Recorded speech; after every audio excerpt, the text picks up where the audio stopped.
Tara, pasok kayo. Yan, yung main entrance natin, ito yung pinaka, ano nga ba tawag dito? Ito kasi.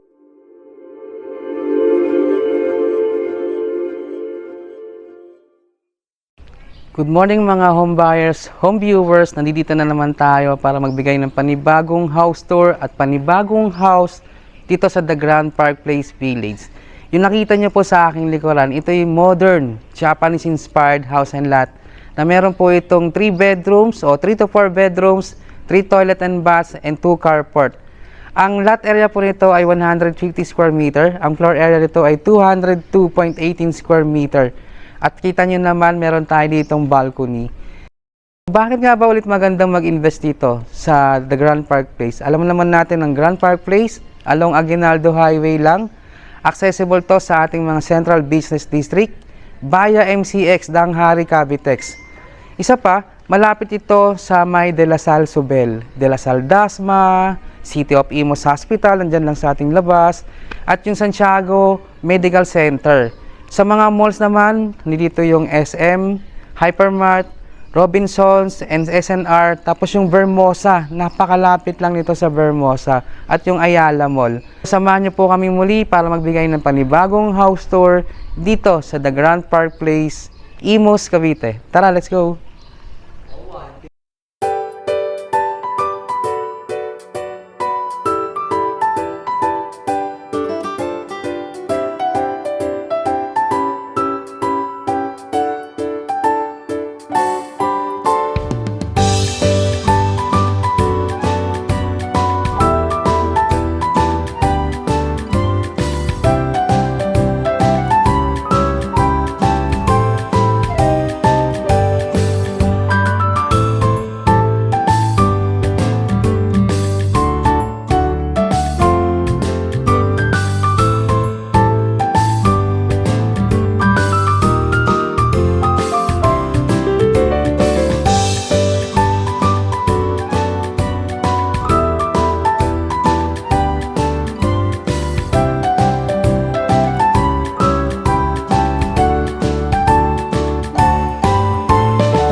Kung mapapansin nyo, meron tayo ditong dalawang carport o dalawang parking dito sa area na to. Tapos dito naman yung ating papunta dun sa pinaka main entrance door natin. Kung saan meron tayo ditong pocket garden, doon sa harap na yun, dalawang box siya. Tapos meron pa dito sa side na to. Nakatiles na yung ating porch area. Papunta doon sa pinaka main entrance. Tapos yung ating pedestrian entrance, naka-gate. So naka-gate naman na yung ating house. Kung ano yung makikita nyo dito sa video, ito na mismo yung turnover, no? And bago naman natin i-turn over yung unit, magkakaroon naman tayo ng checklist. Dalawa yung access natin, doon kasi yung pinaka main entrance natin. Tapos meron pa din tayo dito isa pang main entrance, papunta doon sa loob ng unit. Ayan, dito sa ating carport area. So papunta doon sa loob. So pwede doon, pwede rin naman dito. So dito naman tayo. Ito yung ating access papunta dun sa kanyang service area. So dito sa part na to, ito yung ating lanay area kung saan naka-pivals na yung ating flooring. And dito sa part na to, meron tayo ditong space para sa ating pocket garden. So pwede pa tayong magtanim dito sa area na to. And ito yung service area kung saan meron na tayo naka-installed na 700 liters na Inca. Halos karamihan naman ng mga project natin dito sa Grand Park Place, yung turnover talaga natin, meron na tayong 700 liters na water tank. And dito yung ating propose na kung gusto mong maglagay ng booster pump, pwede naman din dito sa area na to. Check natin dito sa area na to. Yung ating service area, naka-tiles na siya. And dito, yung ating lababo dito sa likod, yan, yung laundry area natin dito sa space na to, kasi nakabang ng gripo at yung saksakan niya. And ito yung access papunta doon sa kanyang dining area. Pero siyempre, mag-uumpisa tayo sa pinaka main entrance. Tara, let's go. Tara, let's go. Ito yung pinaka porch area natin. Ito naman yung pinaka foyer niya. Tapos ito yung ating main door sa solid wood. Tapos naka-numerical na tayo dito na lock set. And yung ating handbar, ito, round na solid. Tapos makita nyo, no, ito yung pinaka main door natin. Tapos yung design natin, naka-tempered glass tayo dito. 1, 2, 3, 4 na panel. Tara. Ito yung foyer natin. So dito sa area na to, meron na tayo dito built-in na cabinet. Tapos naka-design na rin siya dito. Yung wall accent natin na PVC. Brown yung ating tiles dito. Ito yung ating living area dito sa part na to, kasi ito yung ating access papunta dun sa kanyang lanay area. And dito naman yung kanyang stairs going to second floor. So dito, meron pa tayong isang door dito na access natin dun sa kanyang parking area o sa kanyang carport. At maganda rito, ito yung sa may ilalim ng stairs na meron tayo ditong space. Pwede natin siyang gawing stock room or kaya yung storage o yung mga shoes natin, pwede natin itong ilagay dito sa ilalim. So, propose natin, pwede naman dito tayo maglagay ng dining kasi usually naman ng mga dining malapit sa lanay area. So, ito yung ating kitchen. Yan, pwede mo naman siyang i-redesign yung setup nito kasi iba, pwede ginagawa din nila dito living area dito sa space na to. Tapos dito naman yung kanyang dining area. Pero syempre, pagpasok mo sa pinaka main door, mas better din siguro dun yung kanyang dining area. Ito yung living area. And dito naman yung kitchen area. So, depende sa inyo doon sa bibili. Kasi meron naman tayong partition dito sa side na to. Ayan. Check nyo yung ating kitchen area. Meron na tayong install dito ng mga cabinet, hanging cabinet. Tapos ito, merong strainer dito. And ang ganda ng design ng ating kitchen, yung backslash niya. So, ito, meron tayong mga built-in na cabinet. Pati yung ibaba, naka-cabinet na rin tayo. Tapos ito, meron tayo ditong strainer. And ito yung propose natin dito, yung ating gas range, no? Kasi dito nakaabang na rin yung kanyang kabitan ng range hood. So ito yung ating lababo and meron tayong window na sliding access dun sa kanyang service area naman para kung medyo mainit at tayo mo naman mag-aircon dito sa ground floor, open mo lang yan. And di ba yung ating service area, pwede naman siyang i-enclose, gawin nyo siya ng extension ng inyong daily kitchen, no? Ganda ng area nila. So dito sa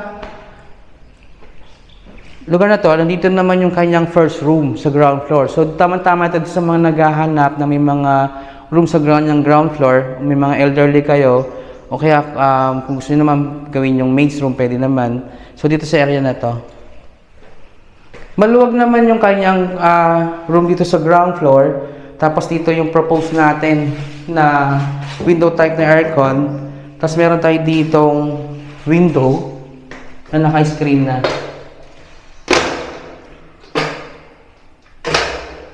Dito yung access ng kanyang toilet and bath. Kasi yung toilet and bath natin sa ground floor is two-way. So, meron dito access and meron din dito access. Ito yung kanyang toilet and bath. Ayan. So, hindi pa siya na-enclose. Kasi, konti na lang naman ang gagawin dito. Almost RFO naman na to. So, mabilis naman. Kung interesado ka talaga sa unit na to, mabilis naman natin i-turn over. Kahit yung bidet din, naka-ready naman na yan. Ayan. Check naman natin yung kanyang ito yung access natin sa service area. Ayan. Punta na tayo sa second floor. Tara. Ayan. Bago tayo makita sa second floor, makita nyo yung ceiling natin. Naka-drop na yung ceiling natin. Yung mga nakaabang na yung kabitan ng ilaw. So, yung ating stairs, apitong wood yung ginamit natin. And solid, no? Solid itong ating handrails dito. Tapos yung high ceiling. Itong papunta nating second floor. So, meron pa tayong mga panels doon na tempered glass na kapag sa araw, pwede mo siyang i-open para yung sunlight pumapasok. So, another fixed panel dito na naka-tempered glass din. Yung second floor natin, HDF yung ginamit natin na flooring dito. So, ito yung first room dito sa second floor. Ito na yung pinaka-master bedroom. Unahin na natin yung master bedroom at saka after nito yung dalawang room. Let's go.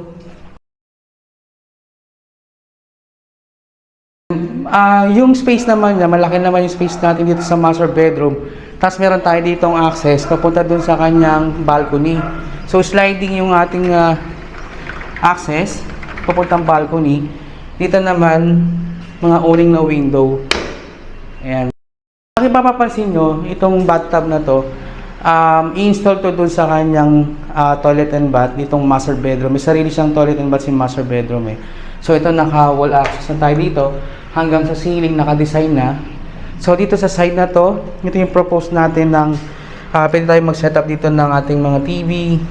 And ito meron tayo ditong vanity na may mirror na. Tapos may divider. Tapos meron na tayo ditong cabinet sa side. Two-door cabinet. Dito yung kanyang toilet and bath dito sa master bedroom. Check natin bago tayo pumunta ng balcony. Ayan. Install na lang naman yung kanyang bathtub dito sa area na to. Ayan. Tapos naka-enclose na yung ating shower area. Naka-ready na rin naman to sa multi-heater natin. 2-point multi-heater natin. Yung cabinet, wala pa siyang handle. Ito yung kanyang balcony. Ayan, mga 1 meters naman yung lapad ng balcony. No? Tapos pahaba siya. Ganda nung ano. So, mapapansin nyo naman yung ating surrounding na area. Yung environment natin, ang ganda naman. Green na green pa. So, tahimik. Ayan, ang dami naman naming unit dito sa The Grand Park Place. Ang dami na rin nating nabenta na unit dito. Ha? Last month lang, tatlong unit yung na-sold the project natin dito sa The Grand Park Place. Check naman natin kabilang room. Dito, yung kanyang common na toilet and bath dito sa second floor para doon sa dalawang rooms. Ayan, check natin. Kasi yung details ito, meron tayo ditong sa ground floor meron siyang shared na toilet and bath. Sa second floor naman, isa master at isa sa common area para doon sa dalawang room. So, ayan, mapapansin nyo, yung brand na ginamit natin, Ulea, puro mga branded naman. At ito, naka-partition na yung ating toilet and bath dito sa second floor. Meron tayo ditong uling na window. And ang ganda nung combination ng kanyang tiles. Yung ating first room, ayan, mapapansin nyo, no? Maluwag yung space. Meron tayo ditong sliding na window. Dito naman sa part na to, awning. and vanity, tapos cabinet. Nakabang na rin yung kanyang window type na aircon. Ito yung last room. So, dito sa second floor, meron tayo ditong 3 rooms at saka yung 1 toilet and bath na sa common area. So, dito, sliding and nakaabang na yung ating window type na aircon. Meron na rin tayo ditong cabinet and meron na rin tayo ditong vanity. Ayan. Kung interesado kayo sa unit na to, andyan yung aming contact number sa baba. At saka yung full details lagay na rin namin dyan, pati yung price. Ayan. Kung bago ka pala sa aming channel, huwag niyo pong kalimutan na mag-like, mag-subscribe, pa-share na rin po ng aming mga video, and don't forget po, pa-hit ng notification bell para lagi kang updated sa mga bago naming mga house tour. So once again, my name is James De La Rosa.